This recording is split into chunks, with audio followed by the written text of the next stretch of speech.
সন্ত্রাস চাঁদাবাজ মুক্ত ন্যায় বিচার ভিত্তিক বাংলাদেশ গড়তে চায় জাতীয় নাগরিক পার্টি এনসিপি, জানালেন দলের আহ্বায়ক নাহিদ ইসলাম। দুপুরে পঞ্চগড়ের আটোয়ারীতে এনসিপির উপজেলা কার্যালয় উদ্বোধন করে তিনি সব কথা বলেন।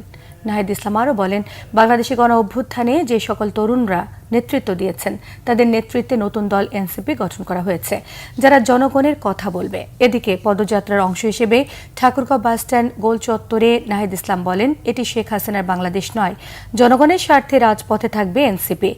বিচার, সংস্কার এবং নতুন সনদ বাস্তবায়নে জনগণ একমাত্র শক্তি। এছাড়াও এতে বক্তব্য রাখেন দলটির নেতাকর্মীরা। অভ্যুত্থানের পরে নতুন বাংলাদেশে আবার আমরা দেখছি কিছু রাজনৈতিক দলের কিছু মানুষ তাদের জায়গা থেকে একই অপকর্মগুলো করছে।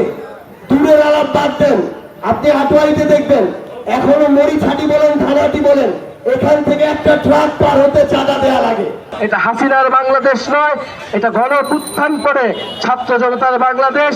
বাংলাদেশ পন্থীদের হাতে বাংলাদেশ চলবে। কৃষক সমাজ এখানে অবহেলিত রয়েছে, তারা তাদের ফসলের ন্যায্য মূল্য পায় না। আমরা সেই কৃষকদের জন্য কাজ করতে চাই। এই প্রান্তের সকল জেলার উন্নয়ন যেদিন হবে সেদিনই আমরা প্রকৃত উন্নয়ন হিসেবে এটা গ্রহণ করব।